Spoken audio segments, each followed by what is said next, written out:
Doutor André Rezende, que é oftalmologista. Doutor André, eu quero saber do senhor agora, o que são aquelas manchas escuras que em algumas situações, né, as pessoas comentam muito. Algumas pessoas falam, né, eu estou vendo com manchas escuras. O que é isso? Às vezes a pessoa chega falando, estou com teia de aranha nos olhos, né? A gente popularmente chama de moscas volantes, que são pequenos pigmentos e restos celulares da parte posterior, da parte do fundo do olho, próximo à retina, uma região chamada vítreo, que é a gelatina do nosso olho, quando ela se solta e fica passeando na nossa frente, causando sombras. Doutor, e a catarata, o que é? Catarata é o amadurecimento, o envelhecimento da nossa lente natural chamada cristalino. Quando nós nascemos, a cristalino é completamente transparente. Ao longo da vida, ele vai absorvendo radiações, absorvendo pigmentos, enfim, e vai escurecendo, tornando a catarata. E como é que a gente faz para detectar? É fácil? É fácil, basta uma consulta no oftalmologista. Uma consulta dessas a gente consegue detectar. Os primeiros sintomas, logo de início, como é que a pessoa pode perceber que ali tem um sinalzinho vermelho e é hora de procurar o médico? Toda alteração ocular é passível de ser examinada no oftalmologista. Muitas vezes a gente acha que não é nada, mas pode ser o primeiro sinal de uma doença mais grave. Mas o principal é tudo que você sentir nos seus olhos, procure um exame. Olha, pessoal, e falando nisso que o doutor falou agora, nós vamos conhecer a história de um personagem que perdeu a visão aos 25 anos de idade. Por causa de alguns problemas oculares e a falta de tratamento, o problema se agravou e até agora ele não recuperou a visão. E o Nadson perdeu a visão aos 25 anos de idade. Hoje, com 41, ele não esquece do dia que acordou sem conseguir enxergar. Foi de repente. Eu dormi enxergando e amanheci, quando o dia amanheceu, eu não enxergava mais.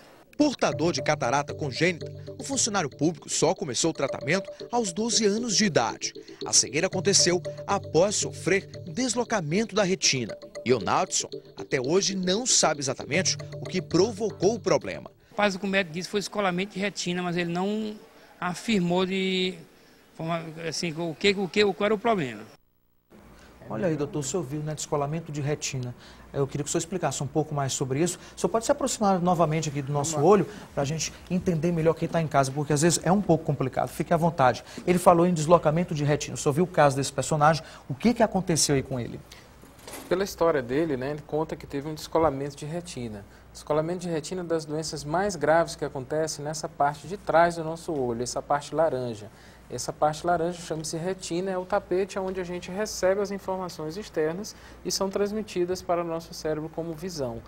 Essa retina ela pode se descolar, como também tem outras doenças.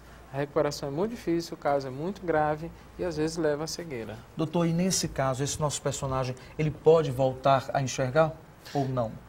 Olha, quando a pessoa perde a visão por esse motivo, é muito difícil retornar à visão nos dias de hoje. É claro que no caso dele, somente um exame, né, nele eu poderia te responder com mais segurança. Mas em geral as doenças são muito graves. Doutor, e o derrame? O que produz o derrame? Como é que é provocado o derrame nos olhos? Existem duas situações em que se chama derrame ocular, né?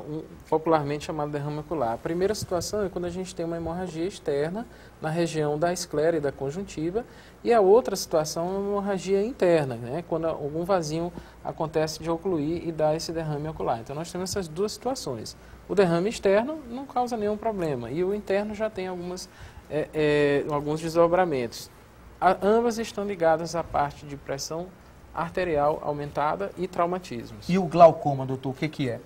Glaucoma é uma perda de células nervosas na região do nervo do olho, é uma neuropatia óptica. Ela fica nessa região, deixa eu mostrar aqui para o pessoal de casa. Ela fica na parte posterior, aqui no nervo do olho, e aqui a gente perde as células, através, um dos sinais é o aumento da escavação, que a gente vê facilmente, e essa perda de células, ela se torna o glaucoma. Essa perda a gente leva à cegueira, né? Leva à cegueira. Doutor André, e a conjuntivite também, que é bastante comum aqui no nosso clima, o que acontece?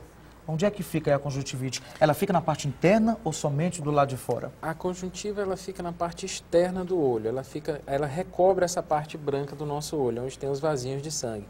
Aí quando inflama, vira conjuntivite. As causas são virais, bacterianas ou outras inflamações não infecciosas. Principalmente, o nosso cuidado é lubrificar o olho e evitar a mão suja. É a principal fonte de contaminação de conjuntivite, as nossas mãos mão suja. E para pegar, dá para evitar? As pessoas comentam muito, né? Se a gente tiver, por exemplo, numa multidão, alguém tiver com conjuntivite, o próprio vento traz. Isso é verdade, doutor? Não, isso não é verdade. A conjuntivite ela é por transmissão direta. Você aperta a mão da pessoa contaminada, coça o seu olho e leva o agente para o seu olho. Ou pega numa maçaneta, num celular de uso comum, contaminado e leva para o seu olho. O agente de contaminação é nossas mãos. Então, mais uma vez, né, doutor, lavar as mãos é a maneira mais simples e correta de prevenir, não é isso? Lavar as mãos, o uso de utensílios, enxugar o rosto com toalha só a sua, higiene. Ok, então, doutor, pode sentar-se novamente, que agora chegou a hora das nossas notícias saudáveis.